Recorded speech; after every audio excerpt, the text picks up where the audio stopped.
आज की इस वीडियो में आपको बताऊंगा बिहेवियरल क्वेश्चन के बारे में। ठीक है, जनरली जो होते हैं इंटरव्यू में वो दो तरह के क्वेश्चन पूछे जाते हैं। ठीक है, पहला क्वेश्चन होता है आपका बिहेवियरल क्वेश्चन और दूसरा क्वेश्चन होता है आपका टेक्निकल क्वेश्चन, जिसको बोलते हैं टेक्निकल राउंड। और पहला राउंड जो होता है वो इंटरव्यू राउंड जनरल जो होता है वो होता है।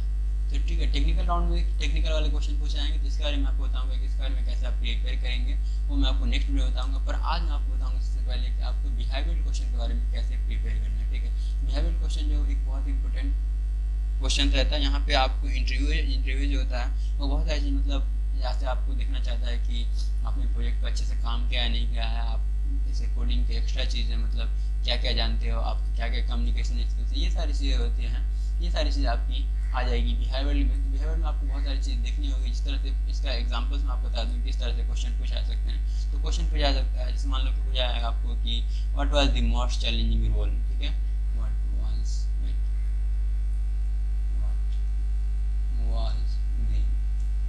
मोस्ट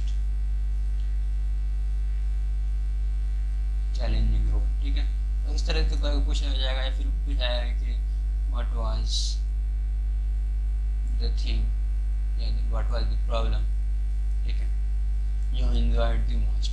तो इस तरह से क्वेश्चन जो पूछा जाते हैं तो ये देखना मतलब उसका हो सकता है आपका जो है ये भी पूछा जा सकता है कि जैसे टीम वर्क में आपने किस तरह से काम किया है। फिर टीम वर्क में जब बहुत सारे लोग थे उसमें से कोई कैपेबल नहीं था, उसके साथ आपने कैसे डील किया। तो ये सारी चीज़ें हो सकती हैं, ये सारी चीज़ें आती हैं सारी बिहेवियरल क्वेश्चन में। तो इस तरह के क्वेश्चन को आप कैसे प्रिपेयर करोगे ताकि आपको जब इंटरव्यू पूछा जाए तो पहले से आप प्रिपेयर रहो और आसानी से आप बता सको। तो इसके बारे में बताऊँगा आपको कि किस तरह से आपको इन सारे क्वेश्चन के बारे में पता चलना है पहले ही, और फिर आप जैसे इंटरव्यू के पास जाओ तो पूछना जैसे कि आपके मोस्ट चैलेंजिंग रोल क्या थे, या फिर आपने किस प्रोजेक्ट में सबसे अच्छे से काम किया, उसमें क्या क्या चीज़ें सीखा, वो सारी चीज़ें आप तुरंत बता पाओ, वहाँ पर आप रुक नहीं पाओ। तो ये सारा का मैं आपको एक चार्ट बना के दे दूंगा, वो चार्ट काफ़ी हेल्पफुल होगा। उससे आप एक बार में आप जब कर लेते हो प्रिपरेशन तो आपको बहुत फ़ायदा होने वाला है और आप आसानी से कोई भी क्वेश्चन के बिहेवियरल क्वेश्चन जो है जनरल, क्योंकि देखो बिहेवियरल क्वेश्चन में इंटरव्यू क्या जाना चाहेगा, इंटरव्यूअर जो है तो वो आपको खेल के बारे में तो जानना नहीं चाहेगा कि आपका स्पोर्ट्स क्या था, तो वो भी स्पोर्ट्स भी पूछते हैं। ठीक है, बिहेवियरल क्वेश्चन बस वो लास्ट में पूछते हैं, इसका कोई इंपॉर्टेंस नहीं होता है। जब लोग वहाँ सेटिस्फाई हो जाता है कि ये मुझे अब इससे कुछ ज़्यादा नहीं जाना, तब वो एक्स्ट्रा चीज़ें पूछने लगते हैं, पर ये आपका इंपॉर्टेंट नहीं है उतना।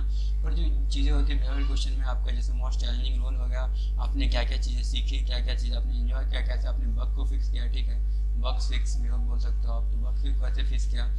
तो ये सारी चीज़ें होगी, ये सारी चीज़ों को आपको बताना पड़ेगा। इससे इंटरव्यू जाना चाहेगा आपके बारे में पर्सनली कि आपने कितने अच्छे से कितने डेप्थ में काम किया है। तो चलिए वीडियो को स्टार्ट करते हैं और आपको बताते हैं कि आप बिहेवियरल क्वेश्चन का आंसर जो है वो कैसे दे पाओगे। तो कोई भी क्वेश्चन आपको पूछा जाएगा तो आप इसका आंसर तुरंत दे पाओ।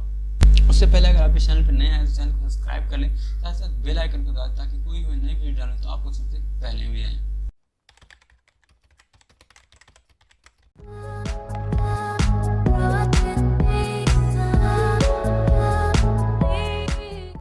तो सबसे पहले आपको बिहेवियरल क्वेश्चन के बारे में आंसर जानने से पहले बिहेवियर क्वेश्चन के बारे में आंसर से पहले आपको जानना हो कि वाई आस्क्ड, ये क्यों पूछा जाता है। तो ये आपको क्यों पूछा जाता है तो इसके बारे में आपको जानने के लिए मतलब ये आपको बताता है बंदे को कि ये खुद से काम किया है कि नहीं। ठीक है, और बाय हिमसेल्फ या हरसेल्फ बोल सकते हो।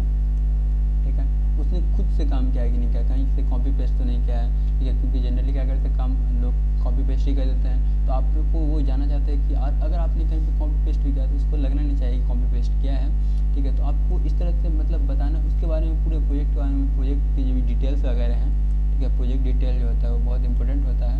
तो यहाँ पे वो जानना चाहता है कि कितने डिटेल में बंदे ने काम किया, यहाँ पे क्या ये खुद से कितने अच्छे से काम किया। अगर इसने कहीं से कॉपी भी किया, इनकेस वो एज्यूम कर लेता है कि आपने कॉपी किया है, पर अगर आप सारे आंसर दे देते हो। ठीक है, ऑल क्वेश्चन आंसर कर देते हो आप। ठीक है, ऑल क्वेश्चन आंसर कर देते हो तो इसमें क्या होगा, उससे वो समझाएगा कि नहीं ये बंदे ने खुद से बनाया है। वो उसका आंसर जो होगा वो चेंज होगा, वो आपके ऊपर डेडिकेशन दिख रहा है कि हाँ ये बंदे बहुत अच्छे से काम किया है, बहुत अच्छे से बनाया है, तो इसको मैं हायर कर सकता हूँ। ठीक है, इस तरह से वो हायर कर लेगा। तो बिहेवियरल क्वेश्चन कैसे प्रिपेयर करना है उसके बारे में आपको बताता हूँ। तो उसके लिए आपको एक चार्ट प्रिपेयर कर लेना है सबसे पहले।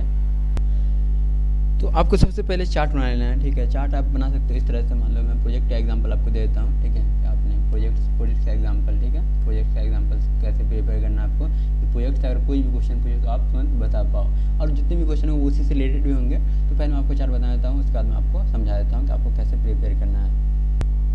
यहाँ पे मैं आपको एक चार्ट बना के समझा देता हूँ, ठीक है। देखिए ये चार्ट हो जाएगा।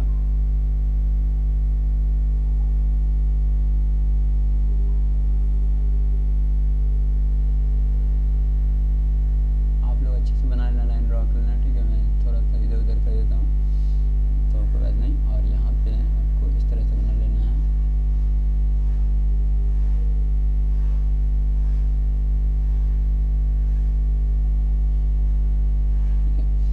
यहाँ पे आपको क्या क्या चीज़ें आपको मेंशन करना है वो मैं यहाँ पे बता देता हूँ आपको। सबसे पहली चीज़ जो कि आपको प्रोजेक्ट के बारे में जानना होगा वो होगा कि मोस्ट चैलेंजिंग क्या था उस प्रोजेक्ट में, ठीक है।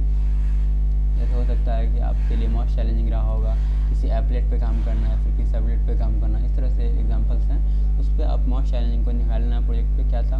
उसका दूसरी चीज़ जो होगी, दूसरी जो इम्पोर्टेंट चीज़ है वो होगी कि आपने उससे क्या सीखा, ठीक है। व्हाट यू लर्न, ठीक है। उसका तीसरी चीज़ आपकी होगी यहाँ पे मोस्ट इंटरेस्टिंग क्या था वहाँ पे, सबसे ज़्यादा जो आपको बनाने में उस प्रोजेक्ट को मज़ा आया बोल सकते हो आप, तो वो मतलब क्या था उसमें सबसे इंटरेस्टिंग चीज़ें थी वो क्या थी। ये चीज़ें आप यहाँ पे मेंशन कर लेना है आपको, और फिर आपको पता कर लेना है। फिर पहले ये सारी चीज़ें पता कर लेनी है, ठीक है। तो फिर पता करना आपको कि हार्डेस्ट बग क्या था, ठीक है। तो जो भी आपने बग बनाए देखा वहाँ पे, कोई भी बग को फिक्स किया आपने, तो वो सारी चीज़ आपको पता कर लेनी है पहले ही। उसके बाद से आपको पता कर लेना है कि इन्जॉय क्या चीज़ किया आपने सबसे ज़्यादा, ठीक है। इन्जॉय मोस्ट, आपने सबसे ज़्यादा क्या इन्जॉय किया। और लास्ट चीज़ जो है वो रहेगी आपकी एक्स्ट्रा में, यहाँ पे आप उसको नीचे में कॉलम में ऐड कर लेना, ठीक है। यहाँ पे मैं लिख देता हूँ आपके लिए कन्फ्लिक्ट विथ टीममेट्स, ठीक है। तो टीममेट्स के साथ आपने कैसे वर्क किया, टीममेट्स के साथ आपने कैसे प्रोजेक्ट को डील किया, कहाँ पे आपके टीममेट के साथ दिक्कत आ सकती है, वो सारी चीज़ें आप टीममेट के साथ आपके क्या क्या चैलेंजिंग है, तो वो सारी चीज़ें आप बना सकते हो। इस साइड जो रहेगा, इस साइड क्या रहेगा, इस साइड आपका प्रोजेक्ट रहेगा। तो आपने ये सारी चीज़ आपको बनानी है प्रोजेक्ट के लिए, सारे प्रोजेक्ट के लिए। प्रोजेक्ट 1 में क्या था, ठीक है, प्रोजेक्ट में क्या था, प्रोजेक्ट 2 में। और आपको मैं अभी फिर से समझा देता हूँ कि ये रो कॉलम कैसे बनेगा, ठीक है। प्रोजेक्ट 3 रहेगा और प्रोजेक्ट 4 रहेगा। जितने भी प्रोजेक्ट आपने बना रखे हैं, 5 से ज़्यादा तो आपको मेंशन करना भी नहीं है, ठीक है। तो 5 तक मान लो आपने मेंशन करा। अब क्या करना है, अब यहाँ पे लिखना है कि प्रोजेक्ट 1 में सबसे मोस्ट चैलेंजिंग रोल क्या था। यहाँ पे आपको लिख देना है, यहाँ पे आपको लिख देना है सर्वलेट के बारे में जो भी आप, तो पहले से आप इसको प्रिपेयर कर लोगे। फिर इस प्रोजेक्ट से आपने क्या सीखा, तो इस प्रोजेक्ट से आपने सीखा कि हाँ लोगों को कैसे सोसाइटी में हेल्प हो सकती है, या फिर अगर आपने ऐप बनाया है तो उसमें जैसे डाटा पे कैसे काम हो सकता है, कैसे ऑर्गेनाइजेशन ग्रो कर सकता है, ये सारी चीज़ें आप सीख सकते हो। यहाँ पे मोस्ट इंटरेस्टिंग चीज़ें अगर पूछा जाए उसमें क्या लोग उसमें बोल दोगे कि आपको डाटा एनालाइज करने में बहुत ही ज़्यादा मज़ा आया। तो इस तरह से एग्जाम्पल में आपको बता रहा हूँ, आपके जो आंसर होता है वो चेंज हो सकते हैं, सारे स्टूडेंट्स के आंसर अलग अलग होंगे। पर यहाँ पे मैं जनरली आइडिया बता रहा हूँ कि आपको ये प्रिपेयर कर लेना है, ठीक है। हार्डेस्ट बग क्या था, तो बग को अगर फिक्स करना है, जैसे मान लो कहीं पे बग आ गया तो डिबगिंग वाला जो स्टेप होता है, डिबगिंग में आपको बग करने में बहुत ही दिमाग ख़राब होता है, ठीक है, सब आदमी का होता है। तो उसमें आप मेंशन कर सकते हो कौन सा ऐसा बग था जो आपके लिए सबसे हार्डेस्ट था, वो चीज़ है। फिर यहाँ पे आप यही बोल सकते हो कि आपको क्या चीज़ें इन्जॉय सबसे ज़्यादा क्या इन्जॉय किया आपने, इसमें बता सकते हो कि जैसे इन्जॉय किया आपने कि जैसे पाइथन आपने पहली बार शुरू किया और यहाँ पे आपने डाटा पे काम किया, इतने बड़े डाटा पे 1 लाख डाटा पे, आप बोल सकते हो कि 1 लाख डाटा को एनालाइज करना एक बहुत ही टफ टास्क था, फिर भी हमने इसको एंजॉय किया, काफ़ी इंटरेस्टिंग था ये। तो इस तरह से आपको आंसर पहले से प्रिपेयर कर लेना है। तो आपको क्या चीज़ प्रिपेयर कर लेना है हर प्रोजेक्ट के बारे में, हर प्रोजेक्ट में आपको मोस्ट चैलेंजिंग प्रिपेयर कर लेना है, आपने क्या सीखा उस प्रोजेक्ट से, मोस्ट इंटरेस्टिंग क्या था उस प्रोजेक्ट में, और हार्डेस्ट वक्त आपने क्या फिक्स किया और सबसे ज़्यादा इन्जॉय क्या किया। और साथ ही साथ आपको हर प्रोजेक्ट के बारे में कन्फ्लिक्ट टीममेट, ऐसा नहीं कन्फ्लिक्ट टीममेट ही अलग है, इसमें आपको बताता हूँ ये जो चीज़ें हैं कन्फ्लिक्ट टीममेट्स, तो ये आपके सिर्फ अलग से नहीं पता करना है कि बस एक ओवरऑल पूछा जाएगा, आपको एक प्रोजेक्ट नहीं पूछा जा सकता, क्योंकि वो आपका अगर ग्रुप प्रोजेक्ट होगा तो ग्रुप प्रोजेक्ट में क्या होगा, उसमें क्वेश्चन बनेंगे, क्वेश्चन बनेंगे आपके टीममेट्स मतलब क्या क्या थे, आपको क्या रोल दिया गया था, तो आप उस रोल में कैसे स्विच रोल कर पाए, आप यानी अपने रोल से एक्स्ट्रा चीज़ें क्या क्या किया, तो ये सारी चीज़ें हो सकती है। तो आपको सारे प्रोजेक्ट के बारे में मेंशन करना है। तो अब क्या होगा कि अब कोई भी इंटरव्यू है, जो भी सवाल कोई भी क्वेश्चन करेगा आपसे प्रोजेक्ट के बारे में, तो इससे ज़्यादा कहीं नहीं करेगा। आपको ये पूछा है कि मोस्ट चैलेंजिंग रोल क्या था, ओवरऑल पूछा जाए तो फिर भी आप इसके लिए भी तैयारी कर सकते हो। ओवरऑल के लिए भी यहाँ पे आप प्रोजेक्ट को हटा करके ये जो मैंने चार्ट बताया आपको, ये चार्ट आप सबके लिए कर सकते हो। आप जॉब अपॉर्चुनिटी के लिए कर सकते हो, मान लो कि आपका पोजीशन 1 था, वेट यहाँ से मैं यहाँ पे दिक्कत है, ये आप जॉब अपॉर्चुनिटी के लिए कर सकते हो, ठीक है, कि जॉब 1 में आप क्या क्या कर रहे थे, यहाँ पे आप बोल सकते हो कि जॉब 2 में आपका क्या क्या रोल था। तो इस तरह से आप उसके लिए भी चार्ट बना सकते हो पूरे।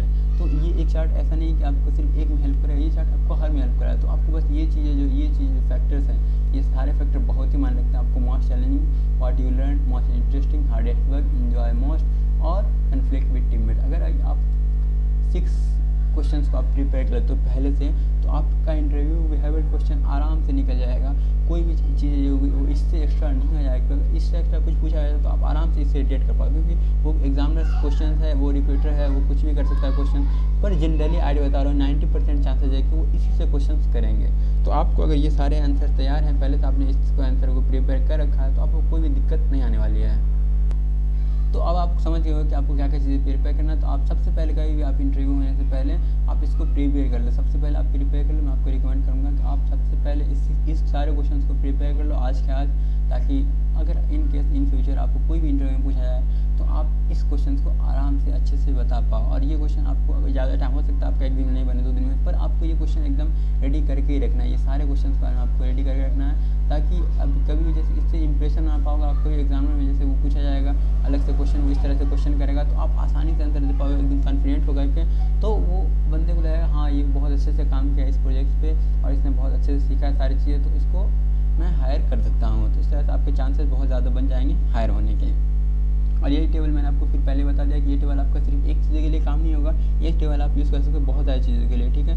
अब क्या है, आप इसको प्रिपेयर करने के बाद आपको कोई बहुत ही कम क्वेश्चन छूट जाएंगे, तो ऐसे क्वेश्चन की तो सीरीज ही रहती है, तो बहुत सारे क्वेश्चन, तो पूरे क्वेश्चन तो कवर करना बहुत ही मुश्किल है, पर ओवरऑल क्वेश्चन बोल सकते हो आपके 90% क्वेश्चन जो होगा आपको प्रोजेक्ट से रिलेटेड वो कवर हो जाएंगे इसमें। तो अब बात कर लेते हैं कुछ एक्स्ट्रा क्वेश्चन के बारे में कि एक्स्ट्रा क्वेश्चन क्या क्या पूछे जाएंगे।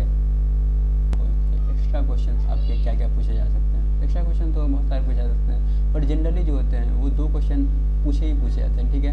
वो 90% चांस रहेगा आपको कि ये वाले क्वेश्चन जो होंगे वो पूछे जाएंगे। पहला क्वेश्चन क्या होगा, पहला क्वेश्चन होगा आपका कि व्हाट इज़ योर स्ट्रेंथ, ठीक है। और दूसरा क्वेश्चन होगा आपका व्हाट इज योर वीकनेस, ठीक है। ये दोनों क्वेश्चन एकदम मस्ट है, समझो कि वो पूछा जाएगा। जब भी आपको इस तरह से क्वेश्चन पूछा तो आपको एकदम मतलब रियल आंसर देना है, ठीक है। यहाँ पे मैं आपको मेंशन करता हूँ कि जब भी आपको इस तरह से क्वेश्चन पूछा जाता है आपको रियल आंसर देना है, आपको जेन्युइन आंसर देना है। ऐसा नहीं कि आपको मतलब ओवर स्मार्ट नहीं बनना है कि हाँ इस तरह से मैं आंसर दूंगा तो मतलब खुश हो जाएंगे हार के लेंगे, इस तरह से आपको नहीं करना है। इसका एग्जांपल जैसे आप मान लो कि आपसे पूछा गया कि वीकनेस क्या है, ठीक है, तो आप एग्जांपल देते हो कि मैं वर्क बहुत हार्ड करता हूँ, ठीक है, आई वर्क वेरी हार्ड बोल सकते हो आप इसको, ठीक है, और यही मेरी वीकनेस है, मैं बहुत लंबे समय तक काम करता हूँ। तो इससे जो है इससे उसके जो निगेटिव इम्पैक्ट पड़ेगा, ठीक है, इससे वो उसको निगेटिव इम्पैक्ट पड़ेगा तो वो सोचेगा कि ये बंदा जो है ये बंदा मतलब एक तरह से एरोगेंट बोल सकते हैं इसको कि वो एरोगेंट है और वो जो है अपनी गलती को एडमिट नहीं करता है, ठीक है। अपनी गलती आप एडमिट नहीं कर रहे हो क्योंकि आप अपनी वीकनेस नहीं बता रहे हो उसको, आप अपनी एक तरह से स्ट्रेंथ ही बता रहे हो। इस तरह से अगर आप बता रहे हो आई वर्क टू हार्ड, तो ये आपके स्ट्रेंथ में ही काम आ गई, तो आप उसको रियल वीकनेस नहीं बता रहे हो, तो वो आपको निगेटिव मिलेगा। पर आपको इस तरह से आंसर देना है जैसे आप बोल सकते हो कि मैं ज़्यादा फोकस नहीं हूँ कभी कभी, ठीक है, कभी कभी नॉट फोकस टू मच, ठीक है।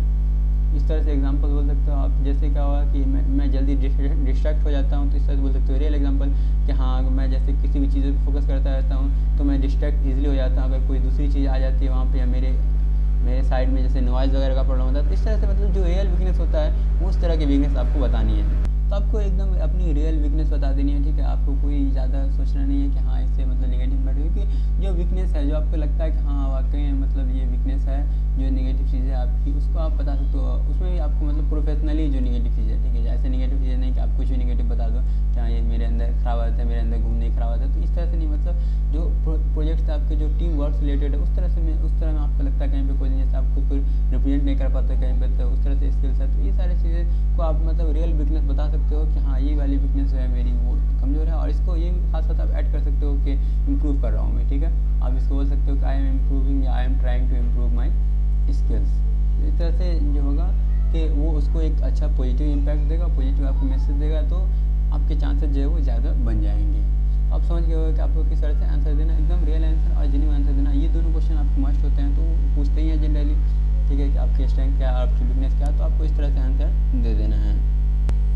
और भी कुछ टिप मैं आपको बताता हूँ। जैसे मान लो कि आपको पूछा है कि मोस्ट चैलेंजिंग पार्ट क्या है, ठीक है, तो आपको मोस्ट चैलेंजिंग जब पार्ट पूछा है तो आपको इस तरह से नहीं बोलना है कि मेरे लिए जो है नई टेक्नोलॉजी सीखना है, नई प्रोग्रामिंग लैंग्वेज सीखना है, ये सारी चीज़ें वो मोस्ट चैलेंजिंग थी। इस तरह के जो चीज़ों की ये आपके लिए गलत हो जाएगी तो वो एक निगेटिव इम्पैक्ट देगा आपको। तो इस तरह से आपको नहीं करना है, आपको एकदम जेन्युइन बताना है कि मोस्ट चैलेंजिंग पार्ट जो था मेरा जैसे ऐप में जब मेरा जो प्रोजेक्ट जब पॉलिसी हमारी स्ट्रिक्ट रही थी गूगल प्ले पे, इस तरह से एग्जांपल से बता रहा हूँ, ठीक है। जैसे गूगल प्ले पे आप कोई ऐप पब्लिश करें तो वहाँ पे क्या होता है, कभी कोई पॉलिसी का रिस्ट्रिक्ट आ जाता है, तो उस तरह की चीज़ों को आपको डील करना, ठीक है। कैसे आप उसको रिमूव कर पाते हो, उस पॉलिसी को कैसे आप हटा पाते हो, तो ये सारी चीज़ें बोल सकते हो मोस्ट चैलेंजिंग रहेगी। तो आपको एकदम अच्छे से आंसर देना है, क्योंकि और आपको हमेशा माइंड में रखना है, ठीक है। माइंड में आपको हमेशा रखना है कि आपको मैं ऐसा नहीं कह देता हूँ, माइंड में हमेशा रखना है कि you are not just answering, ठीक है। आप सिर्फ आंसर नहीं दे रहे हो, आप सोच रहे हो कि क्या दे रहे हो, ठीक है। तो आप अपने बारे में बता रहे हो, ठीक है। You are telling them about yourself, ठीक है। तो अपने बारे में बता रहे हो, समझो कि आप अपने आपको मार्केटिंग कर रहे हो, इस तरह से आपको देखना है खुद को, अपने बारे में बता रहे हो। तो आपको कोई भी आंसर इस तरह से नहीं देना है जो आपको निगेटिव इम्पैक्ट करे, आपको हमेशा पॉजिटिव साइड देना है। और कुछ भी चीज़ें लोगों में कमी होती है तो आपको एकदम जेन्युइन कमी बता देनी है, और पूरी एकदम जेन्युइन कमी नहीं, मतलब जो प्रोजेक्ट से रिलेटेड जो भी मतलब प्रोफेशनली जो वीकनेस है आपकी वो आपको बता देना है। और आपको अच्छे से मार्केटिंग में खुद को इस तरह से आंसर देना था कि आप जो है आपके चांसेस जो उस तरह से जिस तरह से प्रोजेक्ट को बेचा जाता है उस तरह से आप खुद को हायर करो, खुद को आप प्रोजेक्ट की तरह समझो, ठीक है। तो प्रोडक्ट को जिस तरह से बोला जाता है कि प्रोडक्ट को बेचने में क्या क्या चीज़ें होती है, इस तरह से अपने आप को एक तरह से बेच रहे हो, मतलब बेच ही रहे हो, एक तरह से समझना है आपको, ठीक है। तो आपको इस तरह से आंसर देना है कि हाँ मतलब मैं एक वर्थ बंदा हूँ, अगर आप हमको हायर करेंगे तो हम आपको प्रॉफिट देंगे और आपका जो है टीम वर्क जो भी काम होगा वो बहुत अच्छे से करेंगे, ठीक है। तो आपको ये चीज़ आपको ध्यान में रखनी है हमेशा। उसके बाद आपको आंसर देना, कोई भी चीज़ें फिर आप आंसर करोगे तो फिर आपको अच्छे से सोच समझ के देना आंसर, और आपके आंसर एकदम अच्छे लगेंगे और इंटरव्यू जो है वो आपको हायर कर ही लेंगे, ठीक है। तो अब आप समझ गए हो कि किस तरह से आपको आंसर करना है सारे क्वेश्चंस को, जो भी बिहेवियरल क्वेश्चन आपको पूछा जाएगा उसको कैसे आप आंसर करना, तो आप इजीली आंसर कर सकते हो, ठीक है। और यहाँ पे मैं आपको एक टिप बता देता हूँ। टिप ये है कि जैसे इंटरव्यू जो होता है वो इंटरव्यू दो तरह से हो सकते हैं। आपकी इंटरव्यू जो ऑन बोर्ड भी हो सकता है और टेलीफोनिक भी हो सकता है, ठीक है। तो कभी भी आपका अगर टेलीफोनिक इंटरव्यू होता है इनकेस, क्योंकि ज़्यादातर कंपनी जो बड़ी बड़ी कंपनी है तो उसमें क्या होता है वो टेलीफोनिक इंटरव्यू होता है। जब भी आपका टेलीफोनिक इंटरव्यू हो तो आपको याद करने की पूरी मेमोराइज करने की जरूरत नहीं है, आप जो है बस उस चार्ट को रख लेना है, ठीक है। उस चार्ट को रख लेना है। तो यहाँ पे मैं आपको चार्ट फिर से दिखा देता हूँ। तो ये देख सकते हो, ये जो मैंने चार्ट बनाया था ये चार्ट को आपको सामने रखना है। जैसे आपने प्रोजेक्ट के बारे में सारे कुछ आपने चार्ट बना लिया कि मोस्ट चैलेंजिंग क्या है, तो आप उसको अपने सामने में रखोगे, और जैसे आपको इंटरव्यू पूछेगा कि इंटरव्यूअर जैसे पूछा आप किसी प्रोजेक्ट के बारे में, तो आप उसको तुरंत बता पाओगे कि आपने इस प्रोजेक्ट पे क्या क्या किया था, ठीक है। तो कोई एक्शन होगा उस तरह से आपको सोचना नहीं पड़ेगा, आप टेलीफोन इंटरव्यू में तुरंत आराम से क्लियर कर लोगे फिर अपने प्रोजेक्ट के बारे में। तो आपको ये एक बोनस टिप था कि आप जब भी टेलीफोनिक इंटरव्यू हो तो आप उस चार्ट को जो है वो सामने रखो, ठीक है। Chart in front of you रखो और आप इजीली आंसर कर पाओगे जो भी आपके प्रोजेक्ट से रिलेटेड पूछा जाएगा। तो ये सारी चीज़ आपको ध्यान में रखनी है कि आपको क्या क्या चीज़ें आंसर करना है, क्या क्या चीज़ें नहीं करना है, कि किस तरह से आंसर करना है, आपको कैसे चार्ट जो प्रिपेयर मैंने आपको चार्ट प्रिपरेशन बताया वो सबसे इंपॉर्टेंट है, ठीक है। तो चार्ट प्रिपेयर आप कर लोगे, उसके बाद आप आसानी से बिहेवियरल क्वेश्चन के जो क्वेश्चन होते हैं जो पहले इंटरव्यू राउंड होते हैं जहाँ पे आपको बिहेवियरल क्वेश्चन पूछे जाते हैं उसको आप आसानी से क्लियर कर सकते हो, ठीक है। तो आपको उसको प्रिपेयर कर लेना है और आपको ये सारी चीज़ें मैंने आपको बताई हैं वो सारी चीज़ें आपको ध्यान में रखना है, ठीक है। और उसके बाद से आप आसानी से जो है वो प्रोजेक्ट को कर पाओगे, जो भी आंसर्स होंगे क्वेश्चन आंसर होंगे इंटरव्यू को उसको आप दे पाओगे। नेक्स्ट वीडियो में आपको बताऊंगा मैं टेक्निकल क्वेश्चन के बारे में कि आपको टेक्निकल क्वेश्चन कैसे आंसर देना है। अगर आपको वीडियो सही लगा हो तो वीडियो को लाइक कर दे, साथ साथ अगर आप इस चैनल पर नए आए हैं तो चैनल को सब्सक्राइब करें। मिलते हैं नेक्स्ट वीडियोज़ में, टाटा बाय बाय।